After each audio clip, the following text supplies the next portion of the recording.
Welcome to the Health and Wealth Power Hour, the podcast that provides you with the knowledge and insights you need to achieve physical, mental, and financial well-being.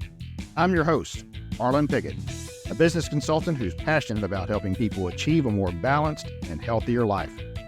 Each week, we'll deep dive into topics related to health and wealth, including retirement income planning, innovative healthcare solutions, alternative funded health plans, and specific actions individuals and business owners can take to gain control of their finances, have access to affordable quality health care, and achieve peace of mind. We'll also be joined by innovative experts who will share their knowledge and insights on prevalent topics. So, whether you're looking to grow your wealth or improve your health, you've come to the right place. Get ready to be informed, inspired, and empowered. Let's get started. Hey, gang, guess what? It is time for another exciting episode of the Health and Wealth Power Hour. I am your host, Harlan Pickett. Thank you for being with us today. Man, we got one you ain't going to want to miss, that's for sure. It is something everyone that I know of anyway, probably not the gentleman who is our guest because he's overcoming and going to teach us about it, but it's certainly a struggle all of us have, and that is accountability. Funny enough, whenever I got on to talk to Robert before we got started, one of the things that I said is accountability. Man, that's terrifying. That's such an ugly thing. And he laughed because he's like, you know what? People do think that, and that is the case. But we're going to talk really about real life accountability today. And why really? As Robert says, nobody cares until they do. Robert Hunt, welcome to the Health and Wealth Power Hour. It is such a pleasure to have you with us today. Thank you, Harlan. This will be fun. I'm looking forward to it. Absolutely. Me too. You know, there's zero doubt that regardless of what your position is in life, whether you are a CEO somewhere or you are, a brand new employee in a starting position, that accountability is going to make a difference in your path. Yeah. But I don't know that the people that are not CEOs and maybe somewhere not even in the C-suite look at accountability the same way. Some of them do, and that's why they end up there. Some of them just think like maybe their decisions don't mean the same thing, that they don't have to be held accountable because it's just a job. It's just a thing that I do, and regardless of whether I do a good job or not, no one ever recognizes me. But there is a lot to be said of holding yourself accountable for your own self, for your own lifting up of yourself. And I think that's what is all wrapped around your whole name of your book, right? Nobody cares until you do. And I can't really separate between work and our personal lives because, if you were really amazing in accountability, you wouldn't go to work and stop being accountable, and vice versa. If I'm really accountable at work, why wouldn't I be accountable at home? The beauty of accountability is really opposite of what most people think about when they think about the word. They think about it in a negative way, in a punitive manner. And accountability is not a bad thing. Accountability is a great thing. Accountability is freedom. It's power. It's hope. And I learned that through my own journey, which we write about in our book, because if you are a victim of your circumstances, then you have no power. You're just weak and waiting for someone else to ruin your life. And that's a miserable way to live. But when you take accountability for your life, you gain the power to do everything. You gain the power to change any part of your life that you don't like. That's why in the book, at the beginning of the book, we ask you to take an assessment. We want you to declare to yourself, how satisfied are you in life? Now, we could have done all kinds of different measurements, but satisfaction is the one that we focused on because satisfaction creates energy. And the more energy we have, the more we are able to conquer the things we face in life. And so we say, be honest, take this assessment, score your satisfaction in your personal and your professional life, put it all right out in front of you, and then look at it and go, okay, why? Why am I not satisfied with my marriage? Why am I not satisfied with my finances or my sales team or my career or our clients? Why am I not satisfied? And as you write down these things, you start to become aware of the way you look at things, the way you look at your life. And a lot of those things, we would identify them as victim mindset. Nobody wants to be a victim, but we play a victim way too often. You look at the reasons why you're not satisfied. You're not satisfied with your marriage. well, she's not the hottie that she was when I married her. Well, either are you, okay? But she's not the hottie that I was when I married her. We don't ever have fun anymore. All she does is complain. Okay, those are blame. And excuses are, we work so hard, we never have time together. That's an excuse. Or we say, well, we have problems, but I don't know what to do. We can't talk about it. That's saying I can't. Or, hey, it's just what it is. Maybe it'll get better next year. That's wait and hope. And those are the four things that hold us in a victim mindset. Remember, your actions have consequences. You need to think about that. Your inaction has consequences. And so if you don't like your marriage and you blame, make excuses, say you can't, or wait and hope, you're going to be stuck exactly where you are.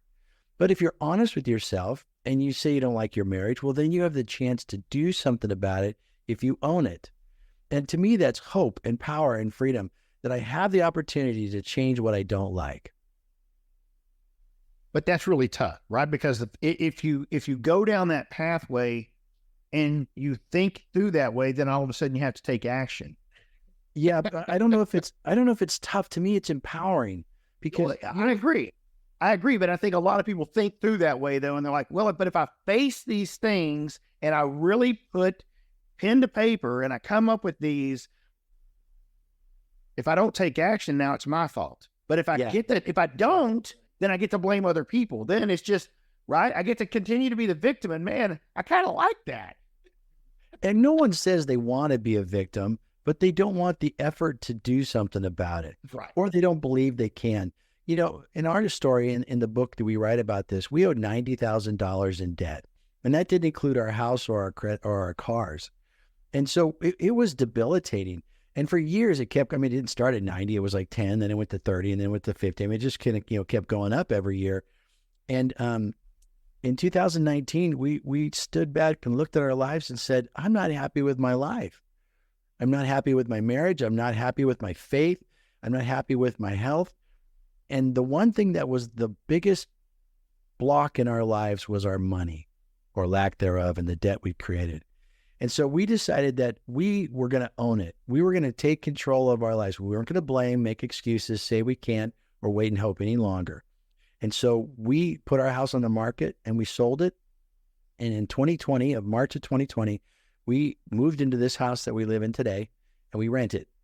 And we took all that money, we paid off all of our debt, and we started over. Now, that was hard. And that was embarrassing to have to tell our neighbors, yeah, we're moving because we owe $90,000 in debt and we're starting our lives over. And they looked at us like, what? But you got to be honest about it, because that's part of owning it. I had to tell my clients who pay me money to do work for them that I was irresponsible with my finances, and I have to make a tough choice. So it was embarrassing. It was sad. We had a really beautiful home, 3,500 square foot home with a movie theater upstairs and all this great furniture, and none of it would fit into our rental. So we had to sell or get rid of all of it, except our beds, really, basically. And so that was a reset for us, but we owned it. And the freedom and the joy that we had in response to that when we were out of debt was amazing. And the ripple effect was that we looked at our lives and go, well, I guess we can fix things. I guess we can take account for it and we can do something about it. And so we went to counseling and started working through some of the junk in our marriage. And I started looking at my health, and I was the fattest I've ever been. I said, listen, this is not healthy. I can't live like this. So I had to change my lifestyle. And everything was up for grabs. Everything was negotiable to be changed, because we had already kicked butt of the biggest thing that was in our way. And we were so empowered and so excited to pursue living the life we really wanted. And we had that freedom and power because we owned it. Well, that was the excuse you used, right? The monetary thing. The reason we can't do these other things is because of that. So I think it was a ripple effect. Yeah, but you removed the biggest obstacle at that point in time. And once again, then you felt empowered. Yeah. Right. Yeah, I kind of want to focus on that for just a second, because it's not always going to be a financial.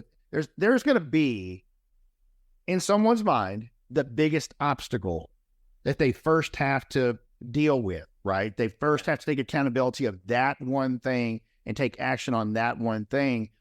And once they do, and it gives them that empowerment, I'm not saying everything perfectly falls in line. That's ridiculous to say that.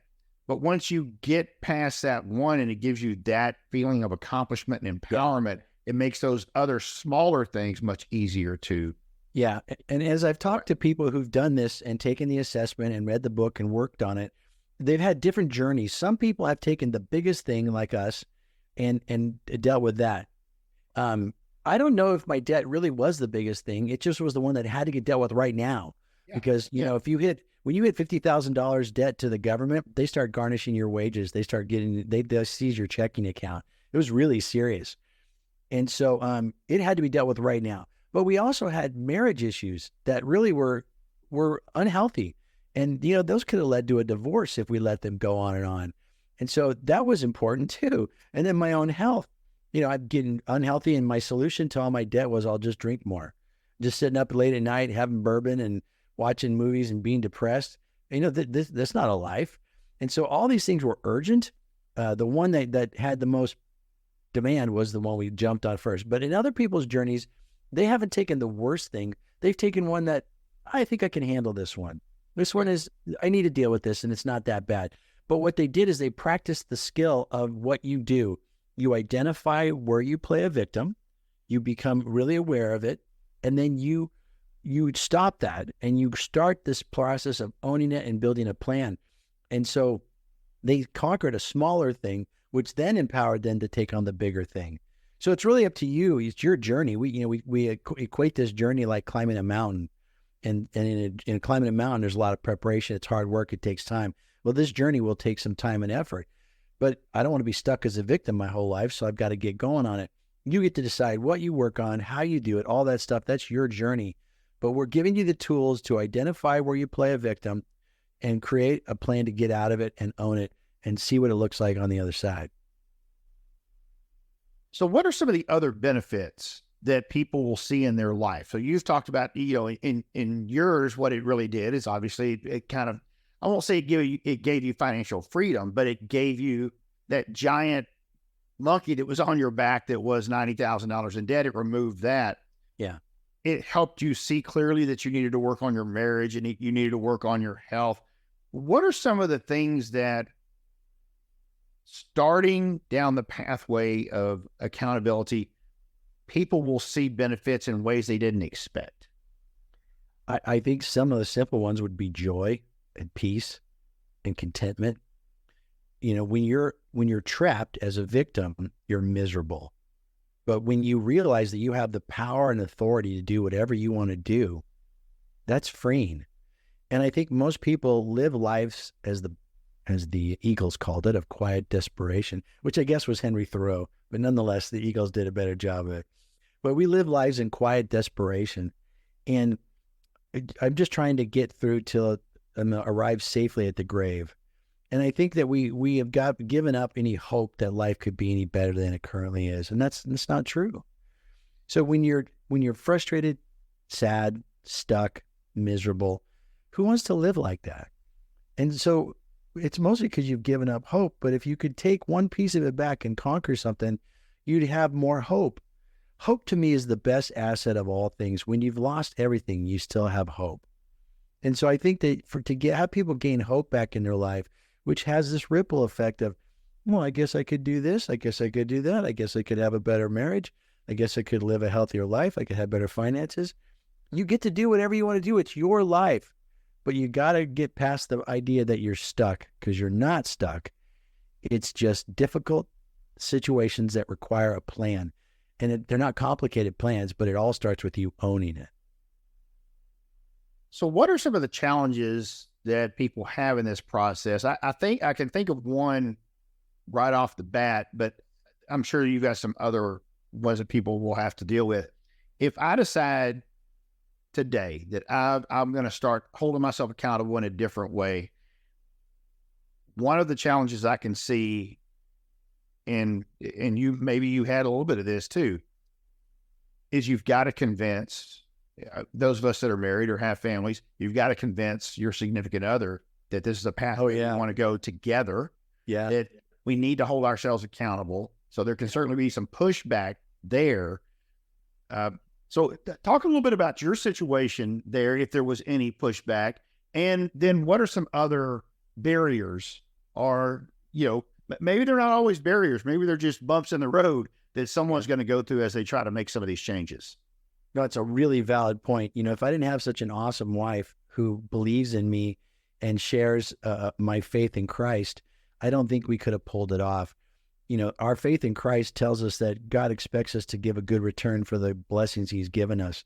And if we take everything he gives us and squander it on ourselves and then ask for more because we didn't use it wisely, it's disrespectful to God. He talks about it in the parable of the talents, where he gave one person 5, one 3, and one person 1. But even no matter how much you had, he still expected you to give him a good return. We've been given this great life. You and I live in America. We have the chance to have so many freedoms and food and a place to sleep every night. And whoever's watching this podcast, if you've got some way of watching this, you're better off than most of the world. You won't hunt for food today, and you will sleep in a bed. Even a crappy bed is better than no bed. And so, when you think about it, we've been given so many blessings. And so we have a responsibility before God to live a life that honors him. And if she and I didn't share that, man, it would have never worked. I can't just go, hey, I'm going to sell the house. You are not selling this house, especially when our marriage wasn't that great at the time. We were having lots of stress points between us, and it was a tough time. And so I'm thankful that she did see the vision of where we're going to go. She believed in me, and she also believed that we should honor the Lord in our lives. And so that combination allowed it to happen. To answer the question of what would someone else do if they didn't have a spouse that bought into that, I don't know. But you have to find your own solution. One of the things you said when you started this situation is that, maybe Robert's already figured all this stuff out and doesn't struggle with it. Man, I struggle with accountability every day. But I've learned where the traps are, and I see it quickly. Wait. You're blaming someone right now. Hey, that's an excuse. Don't say that. And I'm aware so I don't let myself stay a victim. I don't know how to tell people how to get out of their own pit, but you got in it. So own it and figure out a way to get out of it. Part of what the figure out is talk to a friend who loves you and cares about you and says, well, have you thought about this? This is what I did. This is how we got out of debt. This is how we work through our marital issues. This is how we raise our kids. One of the things that accountability requires is vulnerability. And if you're not willing to be vulnerable, you can't get help. If you want to look good, don't tell anyone about all your problems. But if you want to fix them, tell everyone about your problems. Because then when they see you going down that road, they go, wait, I thought you were stopping to do that. I thought you were changing that. And they can not hold you accountable because nobody can hold anyone accountable. You could only hold yourself accountable if you want to. But they can be there to encourage you and pray for you and challenge you and support you and bring fresh ideas when you feel exhausted. There's a whole world of people out there that will help you if you're willing to be real. I think that's one of the ways you go about pushing past those obstacles. So accountability, one of the things that I believe a lot of us have heard about, maybe a lot of folks out there have them, is accountability partners. So that you're not always just holding yourself accountable, because while we can do that, sometimes we're a whole lot harder on ourselves than other people will be, and sometimes we're a whole lot easier. Yeah, that's more the tendency to be easy. It goes right. It goes both ways, right? Some people are really easy to really forgive themselves very easy. Some people just continue to beat themselves up. So talk a little bit about what your thoughts are on an accountability partner. And if you do like that or you don't, why? Yeah, I think that's great wisdom to have someone you would call an accountability partner. But you got to understand the definition of the term partner. They're not your accountability babysitter, and they're not your accountability servant. So they're not going to do it for you. And if you think that someone's going to call you at a pace and ask you all these questions that somehow is going to make you be vulnerable, you're deceived. Because the downside of an accountability partner is we put the pressure on them. Hey, hold me accountable. Well, then it's their job. Well, it's your job. You're going to hold yourself accountable, but I'm going to tell you how it's going. And if you have an accountability partner and you lied to them, what's the point? Hey, I'm going to go to the gym every day. Yeah, okay. Hey, you been to the gym today? Yeah. And you haven't. They don't know. You're lying. So there's no value in having someone out there who does the work or carries the load for you. Have an accountability partner, but be totally honest, radically transparent. If you really want to change something, you got to invite people in. And one of the best ways to do that is take the satisfaction assessment that's in the book, write on there, I don't like my marriage. I don't like my weight. I don't like my finances. And then show them, here's my world. And then there's no secrets anymore. Hey, I got a drinking problem. Hey, my business is running out of cash. I'm going to probably go bankruptcy. Let people into your world so they can encourage, challenge, and support you. But it's still your job. It's still your stuff. The monkey's still on your back. But having someone who knows what's really going on allows you the opportunity to get the help that you really need. And there's so much there, because I think that one of the biggest issues that people have with themselves, is that a lot of times we'll make a mountain out of a molehill, but we'll do just the opposite, right? Well, I mean, you guys did that. Your debt kept getting more, but you kind of swept it under the rug for a long time until all of a sudden you realize where it had got. And I think a lot of people do that. They don't hold themselves accountable because it's not that big an issue. It's not that big an issue. It's not that big an issue. Oh my gosh, how did we get here? Yeah. That's that slippery slope. And again, this is why you are transparent with the world around you. And, in our society, it's okay to be in debt. They praise you when you buy a car or a house, or, hey, you got a boat? Cool. Everyone knows you didn't pay cash for that boat. And if you did, you're a fool, because you could get a loan out and you could get interest on the other stuff, put it to work and buy an investment, and you could deduct the boat for taking your clients out. So, everyone knows that debt is like a common thing. But what we don't know is how much debt you have and how you're maintaining it. And do you really need a 4,000 square foot house for 3 people? I mean, is this really what you need? Do you need 4 cars? I have friends who have multiple cars with a couple people. One's just for driving on the weekend. And then a bunch of other gizmos and stuff. You could do whatever you want with your money. It's your money. But when no one's really knowing what's going on and the weight that you carry because you're trying to maintain that, nobody can help you. Nobody can challenge you. Nobody can support you. You've got to be real. You've got to be honest if you want to change your life. So let's switch gears a little bit about, obviously this is very person-centric. This is talking to the individuals that are listening and how they can change their own accountability. But let's talk about those folks. And a lot of the people that do listen to the podcast are small business owners. And that's just the connections, of course, that we've made over the years. Many of them are just one man or woman shows, but a number of them have either contractors or employees that work with them. What is a good way to approach or engage your team about accountability? And then what's good ways to not, I think, come across maybe as overbearing or controlling, to help hold folks accountable or help them hold themselves accountable? Good job. So that you don't find yourself, in a conflicted situation where you do have people just blaming you or blaming somebody else on the team or whatever for them not doing what they're supposed to be doing. Yeah, back to the original idea that no one can hold anyone accountable. If you own a business, you can't hold your employees accountable. And people would argue with me, you darn right I can. I tell them, you get this done, I'm going to fire you. Okay, that's a lie. Because every time they don't do it, do you fire them? No. I mean, you have no employees. You constantly be firing people all the time. And if you fire them, they're not accountable. You are. They're still didn't do their job. They're going to take their unaccountability to the next company. The only one accountable in that equation was you, but now you have no one to work for you. So the best way to build a culture of accountability is for you to own it, for you to do it. Practice it in your own life. You start by being transparent with your employees and say, hey, we're running low on cash this quarter. Let's stop buying anything for the next 90 days. And hey, we've got to get out and do this. And our customers aren't happy with this. And a lot of it has to do with me. And I don't think I've done enough training. So for the next couple months on Fridays, we're going to train for half a day. You start owning it. You stop making excuses, blaming, saying you can, or waiting and hoping your company gets better. Stop it.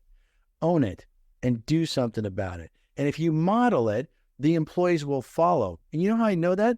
Because every company out there has leaders that people follow. If they don't work there. And when they follow a bad behavior, they are bad employees. And you look around your employees, go, these guys are lazy. Where did that come from? Is this like some kind of magic that happened? You didn't hire them because they were lazy. You hired them because they were good employees. Why are they all of a sudden lazy? Hey, it's your company. Own it. Don't make excuses. Don't make blame. Go out and fix the problem. And so as we model the behavior to our employees, we give them the freedom to do the same in their own lives. And personal and professional is not separated.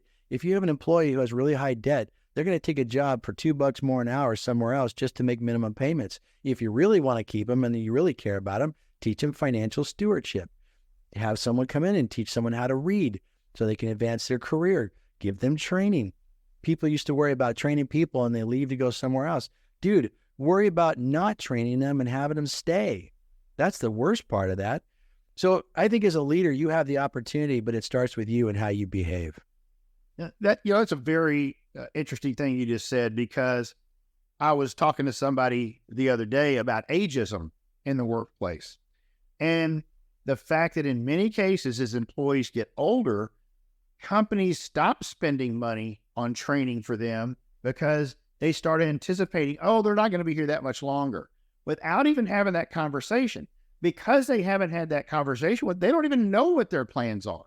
Right. They've just all of a sudden decided. Well, how many times do employers do that and then then say, well, this guy's not doing a good job because he's not up to date on the newest things. Well, you didn't train them on the newest things. What are they supposed to do? Just walk into work one day and by osmosis learn all these things if you're not providing the training for them to be up on the newest things?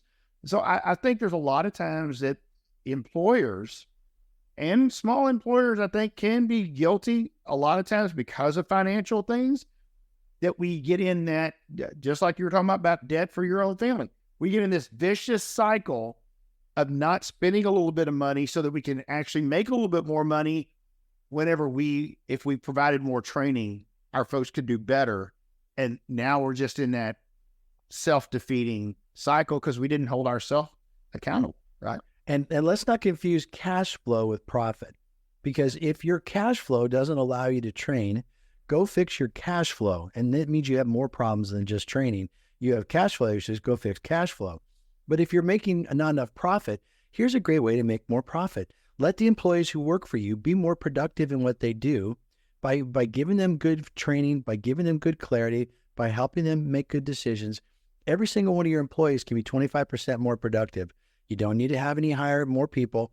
If you have 4 people working for you and each one of them is 25% more productive, that's another employee. So instead of hiring one more person who's only 75% productive, why don't we help the other ones be more productive? And we don't have to hire more people. They can make more money. They'll have more fun.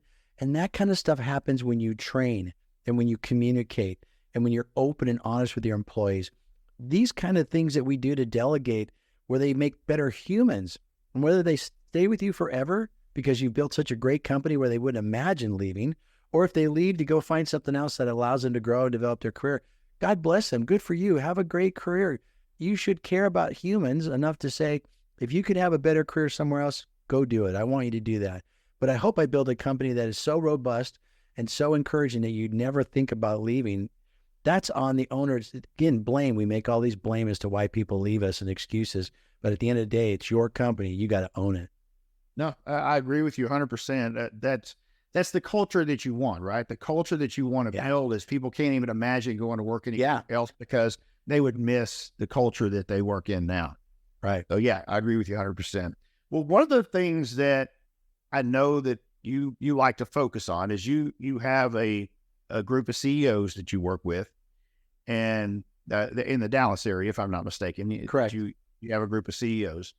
What have you learned about working with CEOs? What have you learned that CEOs that are successful do that help them be successful? I think you've probably touched on some of those things just now. Yeah. But CEOs, business owners, people that run companies, they do things different. The successful ones do things different. What are some of those traits? What are some of the things that set them apart, that help them, in many cases, build successful company after successful company after successful company, and sometimes not even close to the same industry? They may jump around to different things and still knock it out of the park every time. So it's got to be them, not just what they're doing, right? Yeah, and all the CEOs that are in our groups will tell you stories of all the failures they've had. CEOs, they take risk but they take risk because they've always invested enough time to learn and think about what they're doing. They're calculated risk. But even the most successful people in my group will tell you how many millions of dollars they've lost due to the world. Not necessarily dumb decisions, but one that didn't anticipate enough things, one that was not quick to respond. The 5 things that I like to remind people that great CEOs do is, number one is they're always learning, because the world is constantly changing. If you're not learning, you're falling behind. And you have to know everything if you're a CEO. You don't have to know the best of everything, but you got to know enough to see, is my CFO stealing from me? I mean, is my HR manager going to get me in a lawsuit? You have to know a little bit or enough of every single topic to run your business. And that's hard. So you got to constantly be learning. The second thing is that they make decisions. They don't always make the right one, but they make a decision. They're making decisions. And of course, when you make a decision, you have to own it. And that's back to accountability. This is my decision. I own the consequences. I own the decision. Good or bad, at the end of the day, I got to own it. The fourth thing is they pour into others. Your job is not to do the work. Your job is to drive the results. That's the fifth thing. They drive results. But by pouring into my team, mentoring, coaching, teaching them, delegating to them, empowering them, I allow them to drive the activity, to do the day-to-day, to do the work. And me as a CEO, I'm driving the results. I'm not driving the activity. They drive the activity. I drive the results, because the activity may not be aligning with our culture. It may not be good activity, and I need to always be evaluating and tweaking it and to get the results that I'm looking for. The results are my responsibility, but I don't do the work. They do the work. That way, someday I can sell the business and it's worth more, because when you leave, your business isn't worth anything, because you are the smartest guy in the company and you're leaving. So if you really want to build something that has legs and a longevity to it, you got to build a team that's empowered and get out of the way. And let them be the ones who drive the activity, and then the results come. Yeah, that's interesting that you mentioned that. Oh, my wife and I, she works with me now in a couple of different companies that we run, and our very first foray into owning a company together was a number of years ago, and it was a catering company. Oh. And we actually started this company so that we could spend more time with our children. And it worked great because we found a niche market that we only did lunches, and we didn't work on the weekends. Great. The problem existed that, we did very, very well, by the way. We were doing excellent. Then the group that we were working with primarily as our main clientele, 90+% of our base, had a major change in the way that they were allowed to spend and budget. And, we would have, in this case, sales reps that were spending anywhere from $5,000 to $10,000 a month with us, because that's what their budget was. And we had a lot of them that were doing that, to where their budget went down to $500 a month.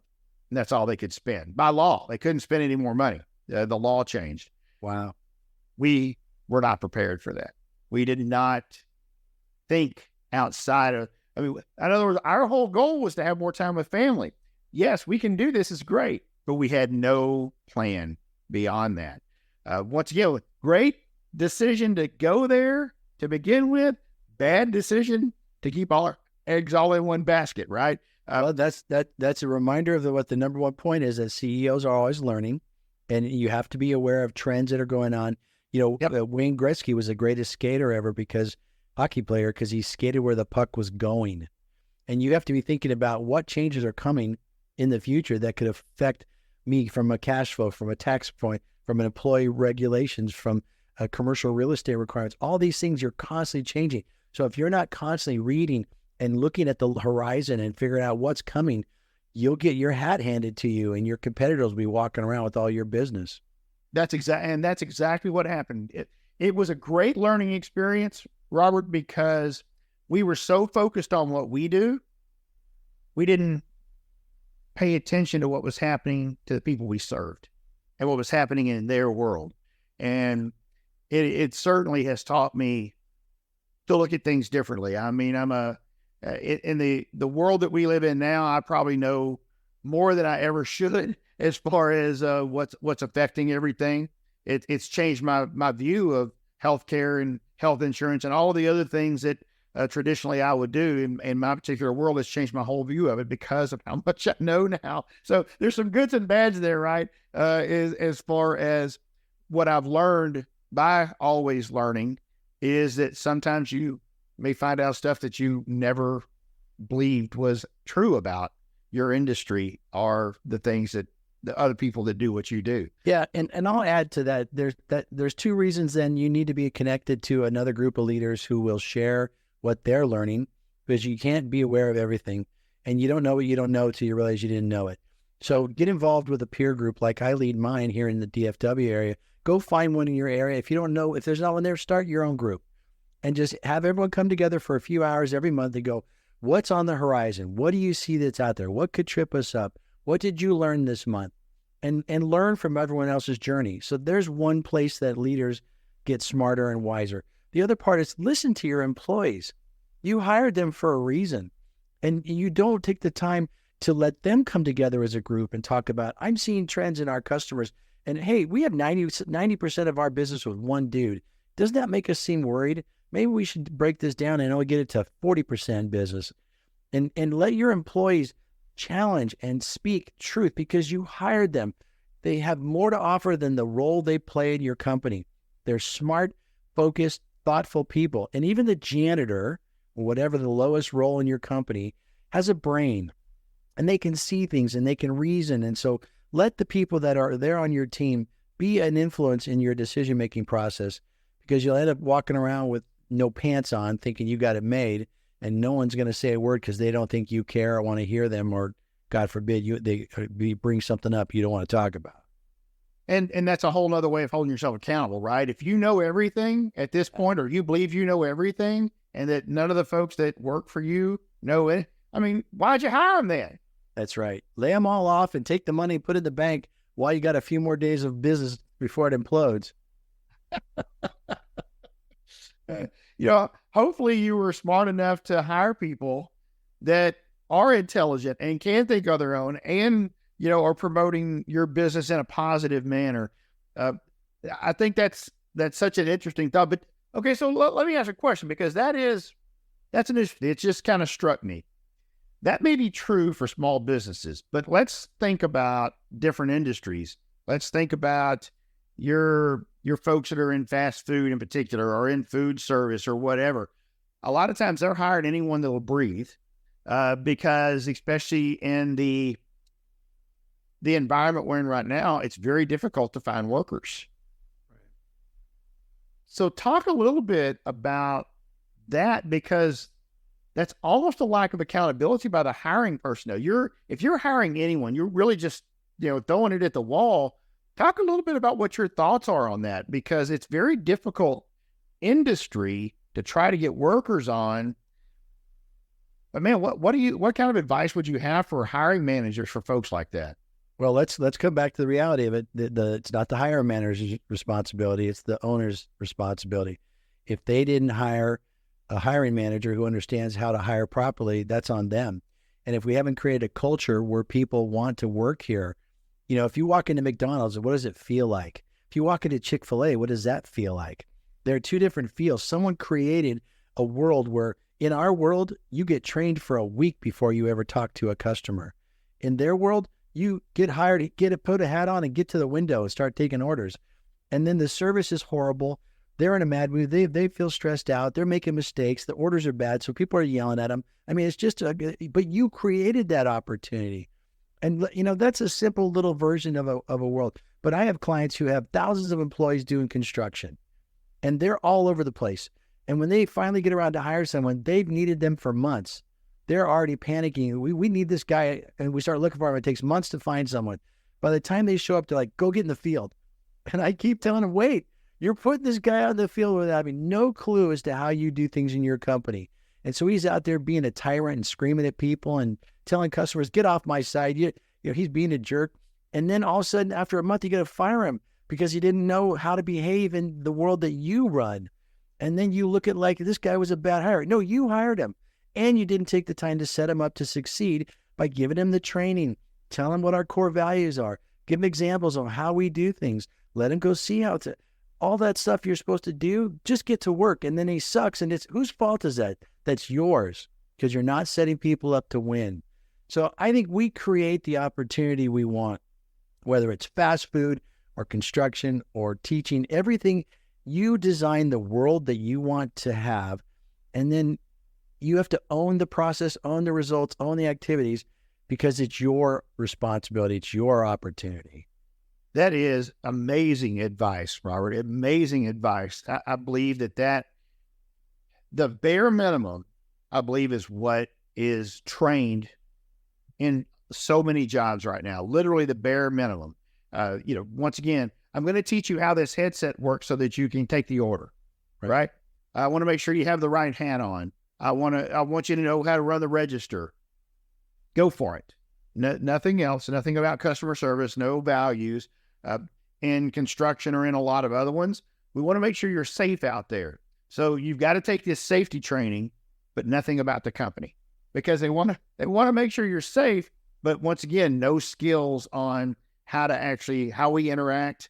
Nothing about the company and what the values of the company are and what the mission of the company is, all of that kind of stuff. That is certainly a huge missing piece. And that's what we have problems with. We don't have problems that the guy turned the wrench the wrong way. We have problems that he's a jerk. Yeah. We have the problems that we're not caring for that human. So what does he do at night? He goes out with his buddies and he stays out till 2 a.m. drinking, and he shows up at work still hungover or drunk, worse, and comes to work and does a really bad job and gets hurt and has safety issues, has behavior issues. Our quality goes down, but we don't care about his personal life. We can't get into that legally. Yes, you can. Yes, you can. You can care for people. You can encourage them and motivate them and teach them, hey, this is a way you live the life where you're not self-destructive. Here's how to manage your finances. Here's a book on how to have a good marriage. You could pour into people so that they show up at work bringing the best version of themselves every day. But instead, all we do is we look at, are you at your desk, pushing the buttons, making the phone calls, and there's a whole nother part of that person that we could empower to bring their excellence to work, but that's too much work. That's too much hassle. Yeah. One of the places we're seeing this across the board, you don't see it in construction. You don't see it in the food industry too much, because these folks don't have these positions. But we're seeing this in the cybersecurity world. Ransomware is running rampant. It's all over the place. And 90% of the time, it's because of human error. It's because someone opened an email they shouldn't have. Push on someone. Their password was password. Whatever it is, it's all of these different things. Oh, I have to include number. Well, my password is password 123. Great. I had to have a capital. Okay, well, it's capital password 123, right? Okay, it's got to have a special character. Okay, it's capital password 123 exclamation point. How about that? Now can I have my thing, right? So now I'm in. But without training, without understanding the ramifications of this and holding yourself accountable as the business owner of not training your people, then when that ransomware comes because of human error. Well, even with that, sometimes it's not an error. They don't give a damn. If you don't teach your people why we treat each other with respect and be kind, it is not about sitting in seminar to tell us not to push a link that comes on an email. It is about teaching us that we respect each other, that when the IT guy comes in or whatever we do to teach this and says, here's what you need to do, we don't mock it. We don't ignore it. We don't say, that's not for me. I don't care about safety. I don't care about IT. I don't care these HR laws. All this stuff that we poo-poo or ignore, because we haven't taught a culture that says this is why you show respect to one another. This is why you just he's a fact, he's a human being. You should treat a human being like a human being. And this is his job. So since he's a human being, give him some support. Don't you want support for your job? You don't want us to ignore what you do. We are not teaching that side of the equation. So all of our work is spent trying to clean up bad behaviors of people who are rude to each other or don't give a damn or ignore stuff or treat our customers poorly. We spend so much time on that where they're not even caring. That's where all our time and money goes. It's not for lack of I didn't push the button right.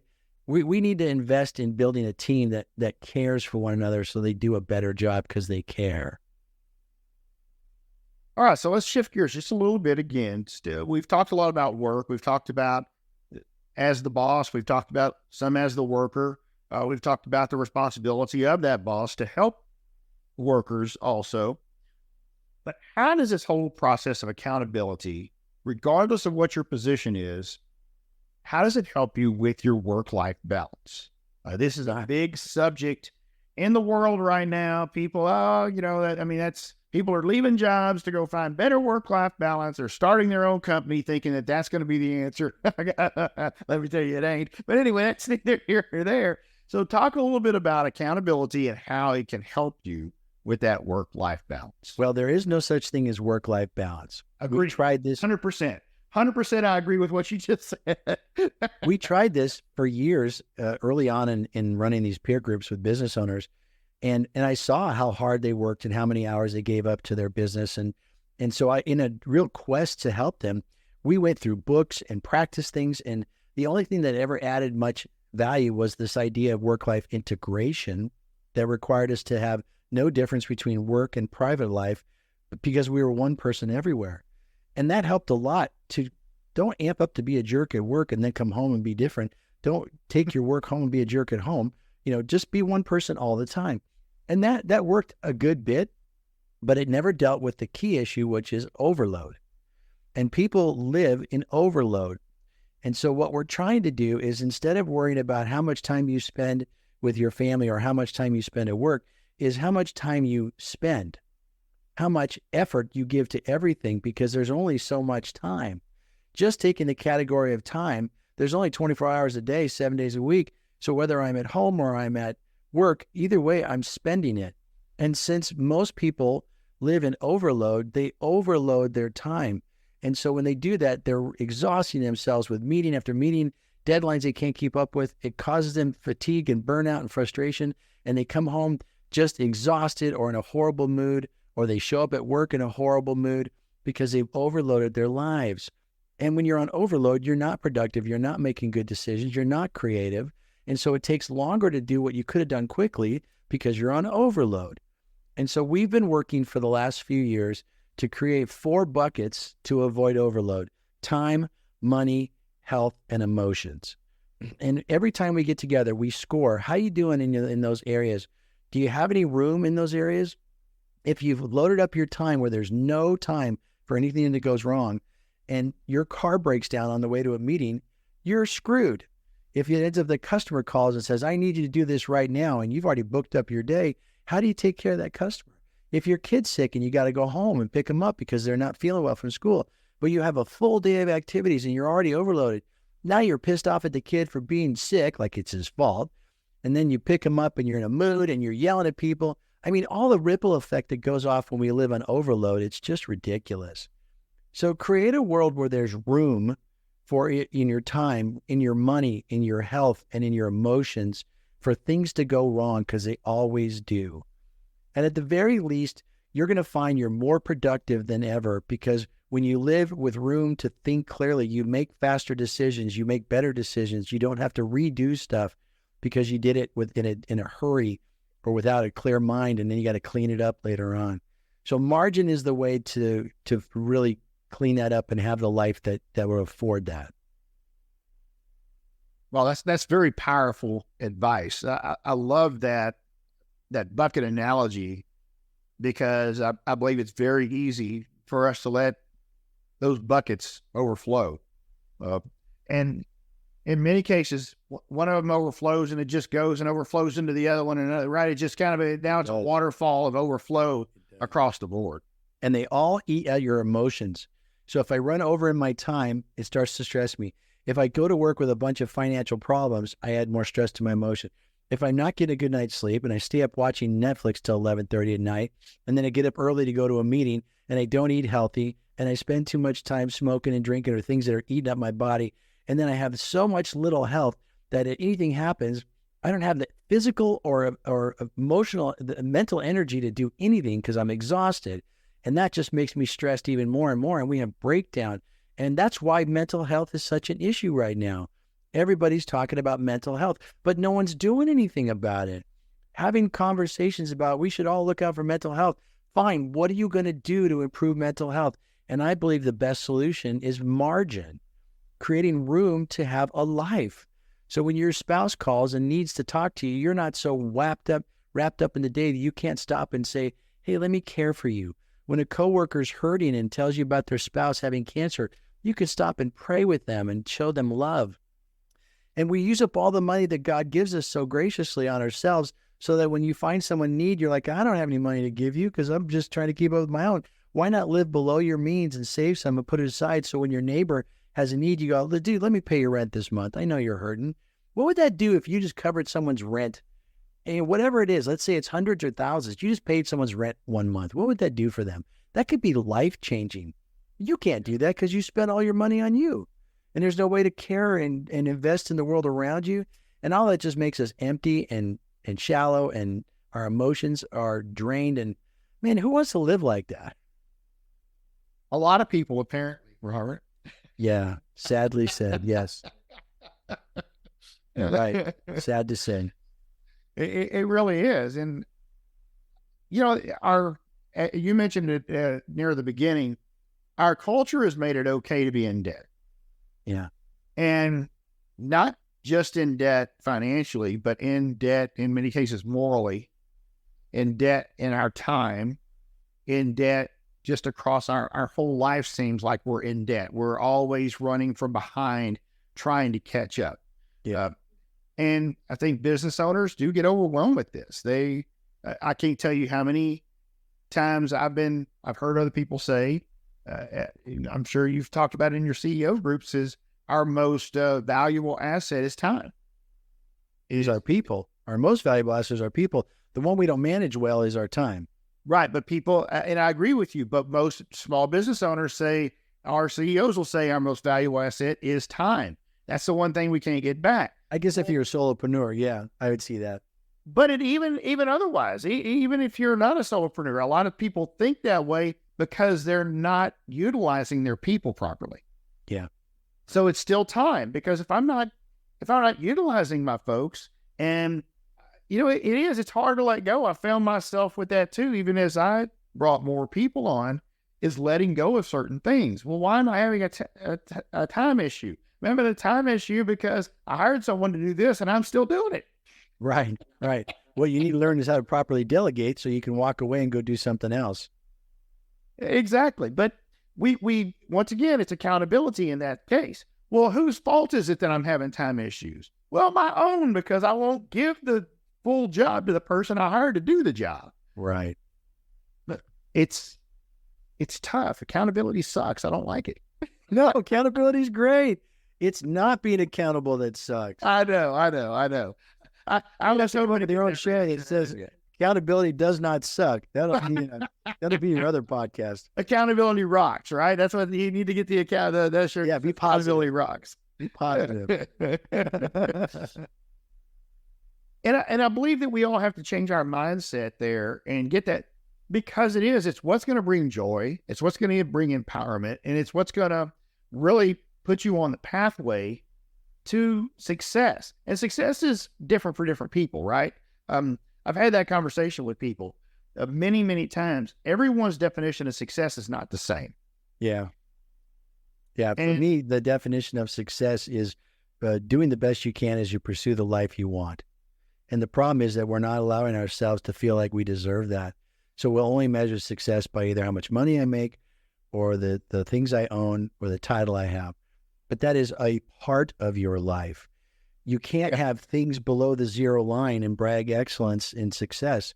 You got a great company, make a bunch of money, but your marriage is in the toilet. You got all these kind of things, fun times, but you've forgotten your faith. Everything has to be above zero for you to brag success or excellence in anything.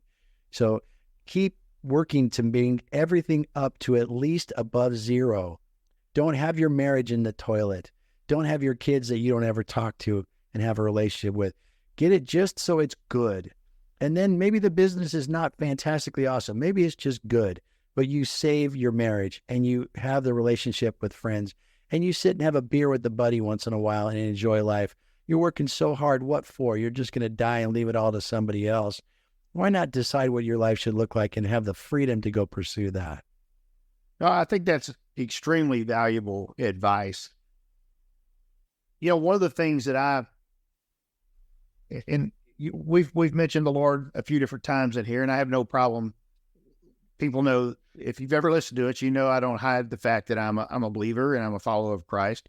Right on. And one of the things that I won't say I do it every single time. One of the things I try to do every single time for my accountability is ask, if I do this, how and will it glorify the Lord? Because that's what we're here to do. And in my opinion, that's our only task, is glorify the Lord and bring others to the Lord. So will it do that? And I think some of those people are like, well, how does getting someone set up on a health plan, how are you glorifying the Lord by that? Well, if I'm bringing them access to health care and now they're getting treatment, or now they're getting access to something they didn't have otherwise, or I'm removing barriers for them to get health care, I look at it, I guess, a little bit differently. Is it's not always about making money. A lot of times, I think of it in a different way and say that will come if you do the right things. So that's kind of my litmus test a lot of times, is how will this glorify the Lord if I'm doing this? What are your thoughts on that? Am I on the right path there? Am I close, but I'm going a little? I think for those of us who follow Christ, I think that's exactly right. And someone who doesn't have a relationship with Jesus wouldn't see it that way. But I would help them. I would encourage them to go back and look at every aspect of your life and really look at, what do you want your life to be like? I would say most people have some kind of faith. Maybe it's not the same faith you and I have, and that's okay. But if you're going to decide, hey, I'm an atheist and I want to be a really good atheist, okay, be the best atheist you can be. If you're some other religion, be the best person in that faith than you can be. Enjoy it. Let it be real. Take it to work with you. Be that person everywhere. Yeah. I don't know any religion that is running around saying, be mean to people. There's no religion that I've ever heard of that just encourages you to be a jerk. And so if you're living out your faith, then you're going to have the ability to have consistency in your everyday activities. And I think you should pursue your faith throughout everything you do. But when you look at creating a world that is living the life you really want, and you find yourself not living out your faith, you probably blame or make excuses for why you don't do that, or say you can't. And it's not true. You are legally allowed to be whatever faith you are at work. It is an American constitutional right. And the courts have backed it up that you can be living out your faith. So don't hold back on who you are. Faith is a big part of most people's lives in one way or another. Take that to work with you so you don't just visit it on Sunday. Make it who you are 7 days a week. Yeah, I think the key word you said there was consistency. And part of that is what you mentioned earlier, and that is be the same person at work that you are at home. Because if you're just consistent across the board there, and you're not trying to, once again, be some domineering, mean person at work, and then you get home and you're super dad. Yeah. Which is unlikely. It's a tough facade to keep up, right? You might think you're a super dad because you showed up for dinner time. But if you're there barking at your kids and looking at your phone, and then you leave dinner table, go back to work, what is that? Yeah. So, again, this is why we put the satisfaction assessment in the book. We want you to be honest with yourself. We want you to put it in writing and look at it and go, okay, I'm not doing this right. And then show somebody, this is the deal. This is where I'm at. And if you really want to change something, be honest with yourself, put it in writing, and then invite someone else in to see what you're doing. Then you can truly pursue the life you really want. It's not going to happen otherwise. That's very well said. So you got a special surprise for the folks that have stuck with us this long. Yes, I would love to mail out a couple copies of our book, Nobody Cares Until You Do. If you go to nobodycarespod.com, I've created a special landing page where you can fill out your contact information. Use the code word health and wealth, and I will mail you a copy of our book at no charge. For 2 people, I'm not that rich, but I can mail out 2 copies of the book. And of course, if you want to buy a copy, you can go to nobodycaresbook.com. And if you go to that website, you can take the satisfaction assessment for free. You don't have to give us your personal information. We're not tracking you. We really want you to do this, so we give it away. So go to nobodycaresbook.com, take the satisfaction assessment, and then write down all the reasons why you're not satisfied, and then go share it with somebody and make a plan to own it. It's not hard. You just got to get started, and that's the very first place to go, is to take that assessment. That's awesome. Nobodycares.com. Remember, the Nobody Cares Book. Nobodycaresbook.com. Okay, nobodycaresbook.com. And you can do the assessment there. Yeah.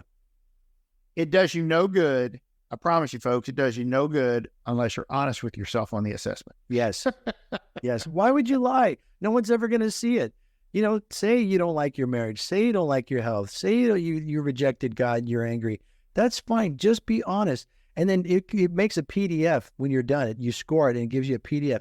Print it out or take a picture with your phone and then throw it away. I mean, no one's ever going to know. But at some point, if you truly want to change, you must share it with somebody. You must invite them into the journey, so that otherwise you'll weasel out of it. You'll back out of it. You won't allow yourself to go through it. But once you declare it in writing, once you show it to somebody else, you're on a journey then, baby. Awesome. Thank you so much, Robert. Nobodycaresbook.com. You can do the assessment. You can also order the book there, right? Yes, sir. Correct. Okay. And then what's the website for a couple of lucky listeners to get the book again? Yeah, that's nobodycarespod.com, like podcast. Like podcast. Nobodycarespod.com. Code word health and wealth. Health and wealth. Put it out there, folks. Get your free copy of the book. I'm not going to do it. I'll buy my own copy. I'm not going to get my free one. That's the first thing I want to do is jump over there and make sure I got one of those 2 copies. But I'm going to back off. We'll let one of our lucky listeners go out there and get that. And guys, I do appreciate y'all listening in. I hope this has been a valuable podcast for you, as we all need to take a better look at ourselves and hold ourselves more accountable. The journey we have in this life is what we make it. And we have an opportunity to make it better every single day, but not unless we truly hold ourselves accountable. It's one of those crazy things. So I'm convinced, Robert, okay, accountability rocks. I'm not going to say the other thing anymore. Accountability rocks. You got me. And then I'm going to go take the assessment myself and be honest with myself, because I think there's times when you think things are great, but maybe the way questions are asked, you realize maybe I need to work on something here or there. And good for you. Then we'll kind of see where it goes from there. Cool. This has been wonderful. Thank you for letting me be a part of your podcast. You're very welcome. I want to get one more thing from you there. If someone's listening and they happen to be in the DFW area and they're interested in connecting with you about your CEO group, where can they go to find that out? Yes, they can go to my business website, which is REF, like refdallas.com. And then that's that's all the information about our peer groups. Okay. I'm all over the internet. If you go to find me at Nobody Cares Book, you'll see my contact there. I don't hide anything because I want to be available to people, but sure, you can go to refdallas.com, and that's where my business site is. Okay. And I'm sure you connect with folks on LinkedIn all the time as well. I do. Right? Glad to do it. Okay, great. Well, I'll be reaching out to you to connect with you as well. Folks, just go out and find Robert Hunt on LinkedIn. You connect with him there, and I'm sure on many other social media sites. Robert, thanks again for being with us today. We really appreciate your time, sir. My pleasure. This has been great. Thank you. You're very welcome. All right, folks, if you want to keep up with any of our other shows that we have going on, then be sure and reach out to us. The monthly show, Why Does Healthcare Suck?, is a continuing saga into the U.S. healthcare system and all the different pitfalls that you can fall into in that healthcare system. But not just that, we also give you advice every single month on how you can avoid many of those different pitfalls. The latest show that we had talking about navigation and advocacy was a huge hit. We've had a lot of folks reach out to us about how they can have that into their health plans, because having someone on your side to help navigate through the incredibly difficult U.S. health system is gonna do nothing but help you get better access to health care and better outcomes. If you have more questions about that, reach out to me on LinkedIn or else go out to our website at eaglecarehealth.com. Thanks a lot for being with us, and we'll catch you next time. We are out of here.